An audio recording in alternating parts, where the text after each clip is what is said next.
When you're packing all your bits and bobs into the car and into the caravan and whatever you're doing to head off on your trip, whether it's a weekender, 1 week, a month, or all the way around Australia, there's one thing we'll never forget. That's the mobile phone. Now, whether you've got an iPhone or an Android, either which way, there'll be lots of apps, of choices of apps that you can take on your trip. In this video, I want to talk about some of the apps that are probably best suited and those that will help you the most on your big trip. So, let's go.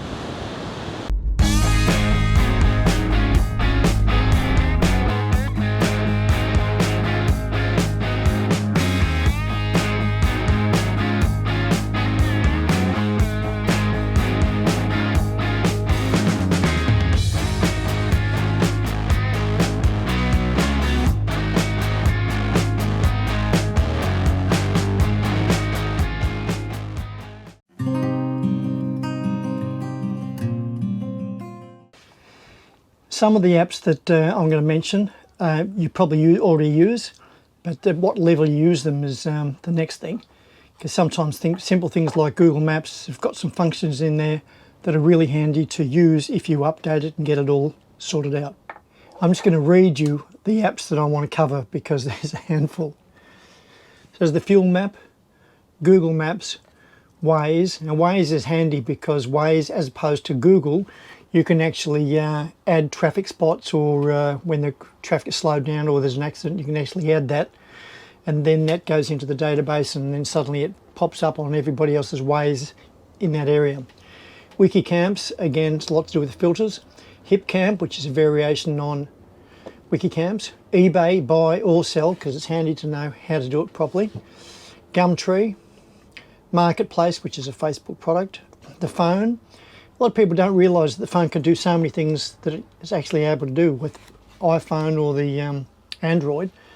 By doing Hey Siri or Siri and Hey Google, you can get all sorts of things done. You can get the phone to read you the news. You can get it you can ask what time it is in London. You can say what's the weather today. All those sort of things that you can do while you're driving without actually picking up the phone and doing it. So that's handy. Australia Post, that's a great app because with Australia Post, you can now organise your online deliveries sent to an Australian Post delivery spot, and then when you're there in a week or 2 or 3, whatever it is, line up your timing so you get there, if you're lucky, get there and pick up all of your goodies. And the weather app, there's a couple of 2 or 3 weather apps that are quite good. Just your basic weather app's good. The Bomb, which is the government thing, that's great if you go into the Bomb and you check the radar and you can see all the rain coming down your way.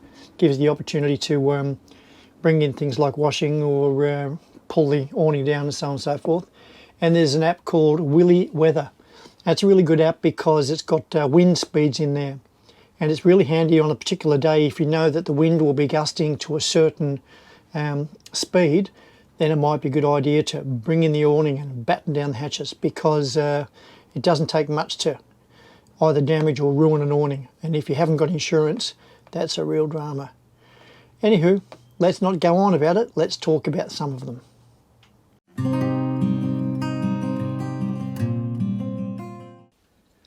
Okay, I'm going to walk you through this app. It's called Fuel Map. It's available both on Android and on iPhone. The one I'm using here is an Android, it's a Samsung. So I open up my phone, and then I move across. I've made this particular icon on my home screen. So I find the Fuel Map, click it. Up in the search bar, you start typing the area you're in. I'm in Esperance. There it is, so I click that. So that map has taken me right to Esperance. You can see a whole handful of fuel stations in there. Now I can expand that by using my using my fingers like that, actually straightening them apart. You have to put the thumb and finger on the map, so I'm doing that. And then if I move the map, it's a single finger, so bring it down. And equally, if you wanted to decrease the size of the map, you just pinch it like that. Okay, there it is. Now, while I'm looking at it, I can either view it as a map, or down the bottom here I can click list, and it's currently sorted by cheapest, which is probably what I'm going to want. But if I didn't want to use that, I could also click the drop down and I could sort it by closest. Now, as it turns out, they're both pretty similar, so I'll click it back to the cheapest. So if I'm going to the Puma one, I will click it. Now, just as a little aside, down here it says diesel 179.7. If I click update there, when I get there, actually at the fuel station, I can update it, because it looks as though last time it was updated was 5 days ago. I could get to the fuel station and it's now $1.82. So as a good citizen, I would click update and put in there $1.82. I'm not going to do that. I haven't been there so far.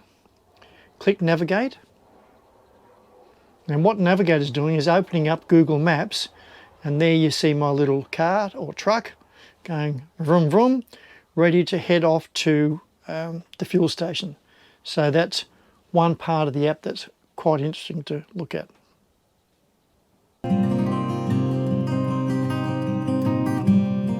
If you get a little bit lost, you can always close this program, open it up again, and do the same process. Look up the map, look where you're going. So just to remind you where I'm at, I'm doing the BP one at $1. See, when it's selected, it bounces up and down like a little kangaroo. So in there, I go into logbook. I put in the odometer. I'm going to make this up. 267,000 kilometres. Litres, I put in, say, 100. And that told me the bill should have been $180.90. I'll look at the receipt I've just got from the people at the station. Just check. It's unlikely, but it says full tank. Sometimes you might have only put in $50 for whatever reason, or a certain amount. If it's full tank, which will be almost always, they're all pre-filled in for you. You click save. Then you'll look at the other logbook on the right-hand side and click history. And there it is, 3rd of March, $180.90. So what that's just told me is I'm getting 11.43 kilometres per 100 kilometres. And the time before that I was getting 15.65 per 100, 14.78 per 100. This is a really accurate way of being able to find out and keep records of just how much money you're spending. And I'm not going to go through all the other details, but what you can do is you can actually export this as a CSV, which is an Excel spreadsheet file. If you export it, you can then give it to your accountant or whoever, and it'll come up as a spreadsheet. And apparently, I'm pretty sure I'm right, that will be acceptable to the tax office of all the trips you've done during the year. Obviously, your accountant's going to have to say what was business and what was other. That's just the fuel map. And as I said, there's a lot more in it. If you do want me to make a video about that without making people fall asleep, let me know. Let's look at the next app.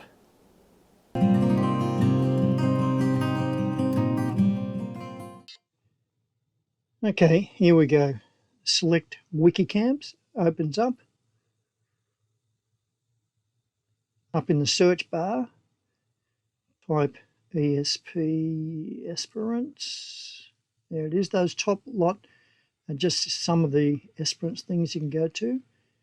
I prefer to click the actual Esperance itself, WA. That gives me a breakdown on the map of all of the spots available. I now zoom in, and with one finger drag it across.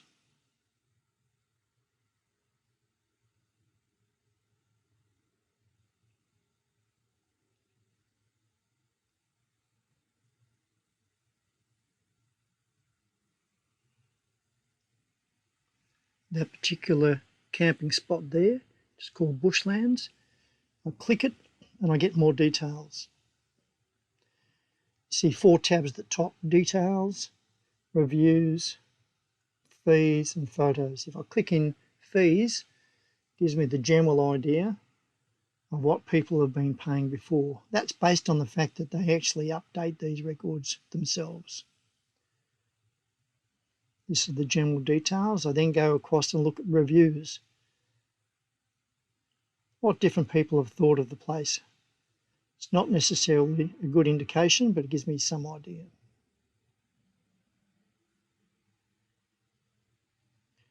Now I go across to the tab that says photos, just have a bit of a look at other photos that other people have taken.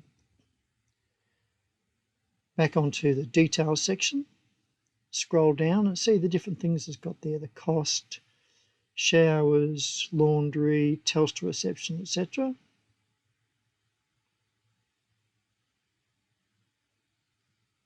Scroll all the way down, get an idea how different people have rated the place. Generally speaking, it's 31, I think it is, of fairly good reviews.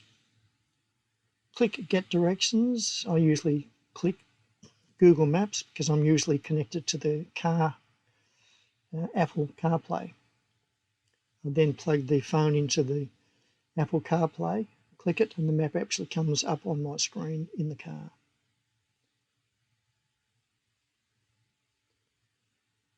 If I click directions, that's at the top is telling me how long it'll take me by car. I can change those for walking, etc.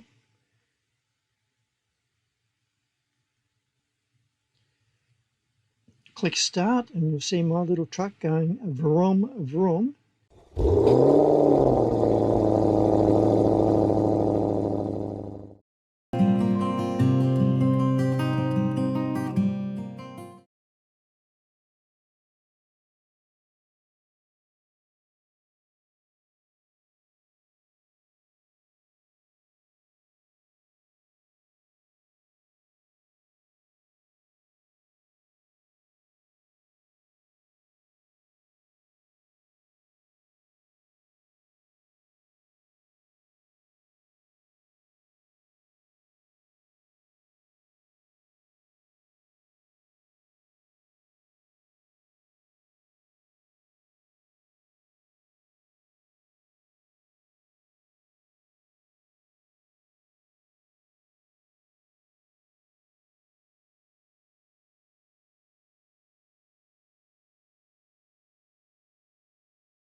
So I open up eBay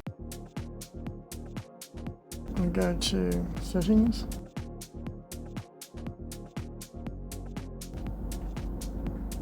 Address. I'll add another one. Here I paste it. That's all there. So I know it's 6525. And so I want to be careful. The one I want to send to is in Dundee there, so I click that. So in eBay, all my stuff now will go to Dundee, Molten Terrace Dundee. Done, done, done. Well, there you go, a brief description on some of the apps that I use while I'm travelling.